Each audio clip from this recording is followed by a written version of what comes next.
বেগম খালেদা জিয়াকেও আন্দালিব রহমান পার্থ রাজাকার বললেন এবং নিজেকেও তিনি রাজাকার বললেন।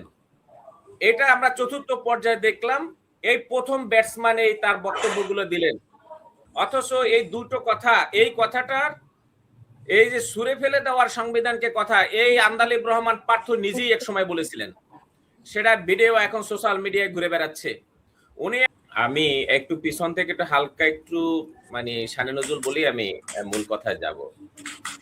দীর্ঘ ৮ মাস এই জুলাই সনদ নিয়ে বিজ্ঞ রাজনীতিবিদগণ, বিশেষ করে বর্তমান রুলিং পার্টির এবং প্রধান বিরোধী দল তারা সহ আর অন্যান্য দল সহ দীর্ঘদিন আমরা আলোচনা দেখেছি। আমরা জনগণ তীর্থ কাকের মতো তাদের কাছে তাদের দিকে তাকিয়েছিলাম। সেখানে আমরা কি আসে তাদের মুখ থেকে বারবার আমরা বক্তব্য শুনেছি যে বাংলাদেশের প্রয়োজনে, বাংলাদেশের আগামীর ভবিষ্যৎ বাংলাদেশের জন্য একটি সংস্কার প্রয়োজন। জুলাই আন্দোলন হলো, সরকার পতন হলো, এটার চেয়েও অন্যতম গুরুত্বপূর্ণ বিষয় হলো যে সরকার পরিবর্তনের চেয়ে গুরুত্বপূর্ণ বিষয় হলো যে সরকার পরিবর্তনের পদ্ধতির পরিবর্তন, অর্থাৎ শাসক নয় শাসনতন্ত্রের পরিবর্তন। এটা বর্তমান রুলিং পার্টি অর্থাৎ সরকার দলীয় নেতাদের মুখে এবং বিরোধী দলীয় নেতাদের মুখে এবং অন্তর্বর্তী সরকারের উপদেষ্টাদের মুখে একই সুরে বক্তব্যগুলো আমরা দীর্ঘ প্রায় 1 বছরের মধ্যে প্রায় 8 মাস ধরে বক্তব্যগুলো শুনেছি এবং জনগণ এগুলো শুনে শুনে তারাও এই কথা ভাবতে শুরু করেছিল যে হ্যাঁ ঠিকই, সুন্দর কথাই বলেছে, বাংলাদেশে আসলে শাসনতন্ত্রের পরিবর্তন হওয়া উচিত। ভবিষ্যতে যেন আর নতুন করে কোনো ফ্যাসিস্ট না আসে, কোনো স্বৈরাচার ঢুকবে গণতন্ত্রের দরজা দিয়ে আর তারা বের হবে স্বৈরাচারের দরজা দিয়ে, বা তাদের চেহারা প্রকাশ হবে স্বৈরাচার হিসেবে। সেই লক্ষ্যে তারা আলোচনা করলো এবং সর্বশেষ 13ই নভেম্বর, ঐতিহাসিক 13ই নভেম্বর 2025 সাল 13ই নভেম্বর তারা জুলাই সনদ স্বাক্ষর করলো এবং সেখানে সমস্ত দলগুলো বেশিরভাগ বিষয়ে তারা একমত হলো, স্বাক্ষর করলো। এবং তখন একটা রাজনৈতিক ব্যক্তি এবং বিশেষ বিশ্লেষকদের পক্ষ থেকে একটা দাবি উঠলো যে এই জুলাই সনদ বাস্তবায়ন কিভাবে, এবং তখন সমস্ত রাজনীতির একমত হলো যে এটা আমরা গণভোটের মাধ্যমে একটা জনগণের একটা ম্যান্ডেট নিয়ে, তারপরে ভবিষ্যতে কে ক্ষমতায় আসবে আমরা জানি না, বিএনপি আসবে না জামাত আসবে এটা তখন কেউ জানতো না, যাতে যেই আসুক সে যেন এই যে দীর্ঘ কষ্টের ফসল সংস্কার এটা যেন বাস্তবায়ন হয়।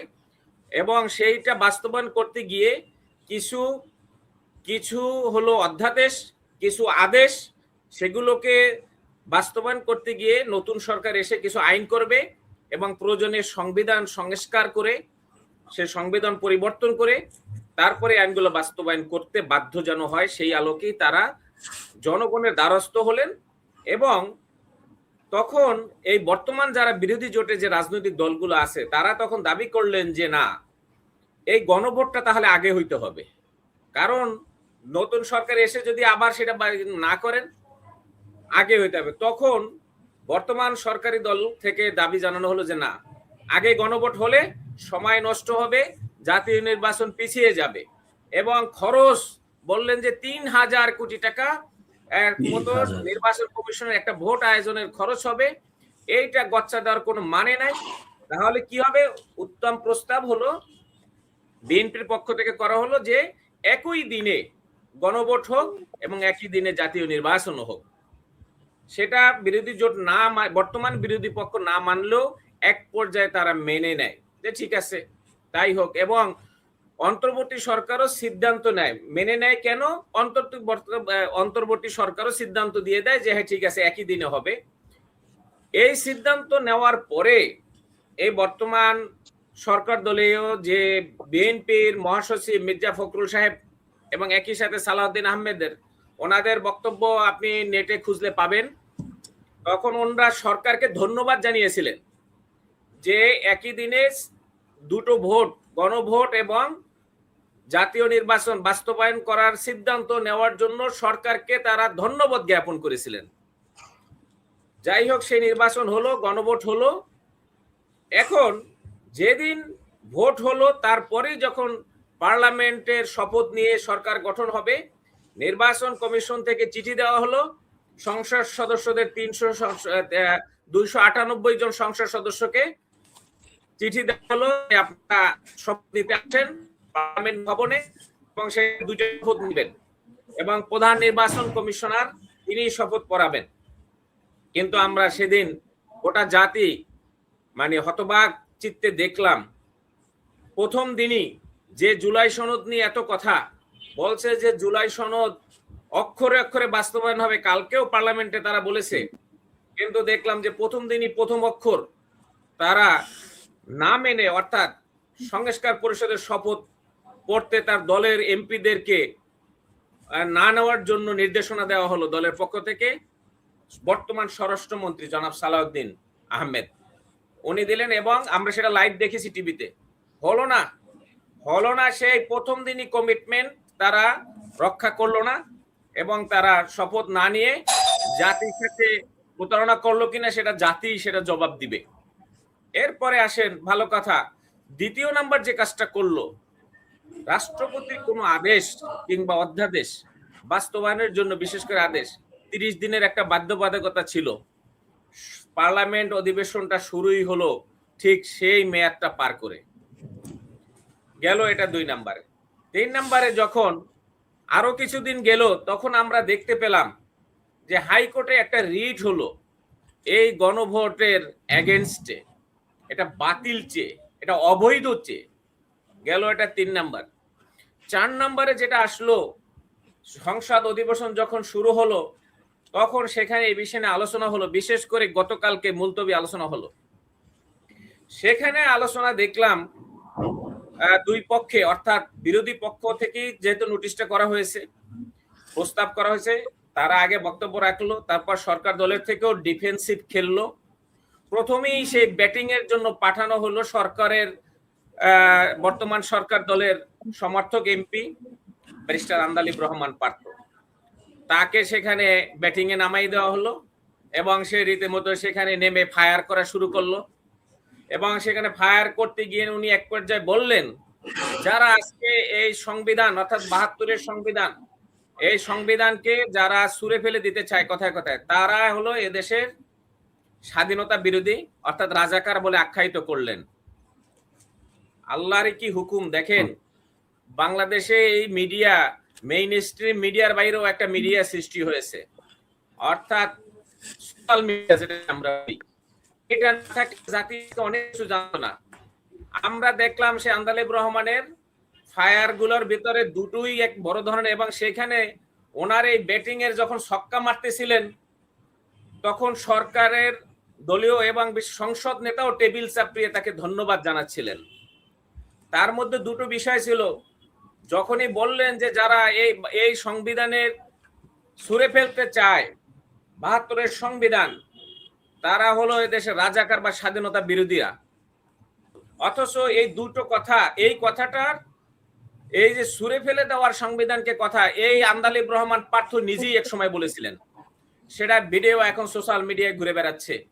উনি এক সময় বলেছিলেন, সংবিধানের দোহাই দিয়ে যে অন্যায় করছে সরকার, এই সংবিধান জনগণের উপরে না, বরং এই সংবিধানকে ছুঁড়ে ফেলে দিতে হবে। একই সাথে বাংলাদেশের গণতন্ত্রের আপসহীন নেত্রী সাবেক প্রধানমন্ত্রী বেগম খালেদা জিয়াও, উনিও একবার এই কথা বলেছিলেন 16 সালে, যে সংবিধানের দোহাই দিয়ে এই স্বৈরাচার শেখ হাসিনা একটার পর একটা মানে আমিডামি নির্বাচন, রাতের নির্বাচনের মাধ্যমে গণতন্ত্রকে হত্যা করে সংবিধানের দোহাই দিয়ে স্বৈরতন্ত্র কায়েম করেছে এবং সেটা বাস্তবায়নের জন্য সে ফ্যাসিস্ট হয়েছে। সেই সংবিধানকে আমরা যদি কোনোদিন এ দেশে জনতার সরকার প্রতিষ্ঠিত হয়, সেদিন এটা ছুঁড়ে ফেলে দেওয়া হবে। তাহলে বেগম খালেদা জিয়াকেও আন্দালিব রহমান পার্থ রাজাকার বললেন এবং নিজেকেও তিনি রাজাকার বললেন। এটা আমরা চতুর্থ পর্যায়ে দেখলাম এই প্রথম ব্যাটসম্যান এই তার বক্তব্যগুলো দিলেন। ওনার এই প্রথম ব্যাটসম্যান হিসেবে অর্থাৎ প্রথম সংসদ সদস্য বক্তব্য দেওয়ার পরে সরকার দলীয় স্বরাষ্ট্রমন্ত্রী বর্তমান এমপি সালাউদ্দিন আহমেদ তিনিও বক্তব্য রাখলেন। তিনিও সেখানে প্রথমেই বললেন কি, এই জুলাই সনদ হলো একটি অন্তহীন প্রতারণা। মানে এটা তো মনে বলা হচ্ছে যেন নিজের কথা উনি নিজেকেই বললেন। এই যে এতক্ষণ বললাম প্রতারণা কে করেছে, আমি বলতে চাই না উনি প্রতারণা করেছেন বা ওনার সরকার বা দল প্রতারণা করছে, এই কথা আমি বলতে চাই না। কিন্তু আমি যে হিস্ট্রিটা সংক্ষেপে বললাম যে সেই জুলাই সনদ বা সংস্কার নিয়ে জাতীয় ঐক্যমত্য কমিশন আলোচনা থেকে এই পর্যন্ত উনি এখন সংবিধান খুঁটিয়ে খুঁটিয়ে আইনের টুল যারা বিশ্লেষণ করছেন, এই বিশ্লেষণগুলা নির্বাচনের আগে আমরা দেখতে পাই নাই। এই বিশ্লেষণগুলা 8 মাস ধরে ঐক্যমত্য কমিশন আলোচনায় আমরা ওনার বক্তব্যে পাই নাই। এই বিশ্লেষণগুলা যেমন উনি বলছেন যে রাষ্ট্রপতি আদেশ দিতে পারেন না 1973 সালের পরে, 1973 সালের পরে আদেশ দিতে পারেন না, এই কথাটা সর্বৈব সত্য নয়। কারণ 1973 সালের পরেও এই ধরনের বহু আদেশ আইনে পরিণত হয়েছে, এ ধরনের রেকর্ড এখন পাওয়া যাচ্ছে। 2 নাম্বার কথা হলো যে উনি যদি মনে করেন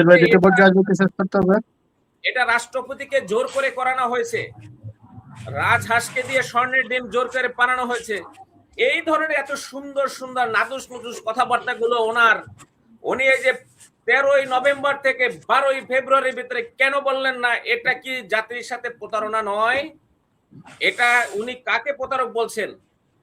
আসেন, রাষ্ট্রপতির আদেশের এখতিয়ার নেই।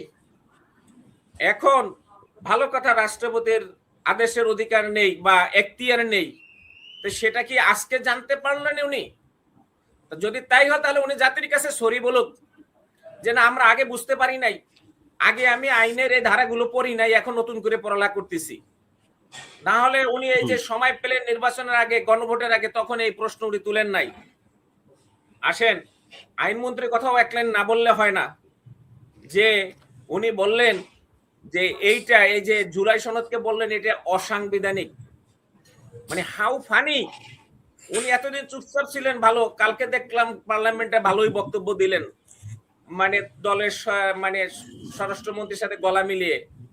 উনি যদি এটাকে অসাংবিধানিক বলেন, এই জুলাই সনদ নিয়ে যখন আলোচনা হয় ঐক্যমত্য কমিশনে এবং এইটা যখন অধ্যাদেশ হয়, আপনারা জানেন যে কোনো অধ্যাদেশ বা আদেশ সবই আইন মন্ত্রণালয় থেকে ভেটেড হয়ে তারপর রাষ্ট্রপতির কাছে যায়।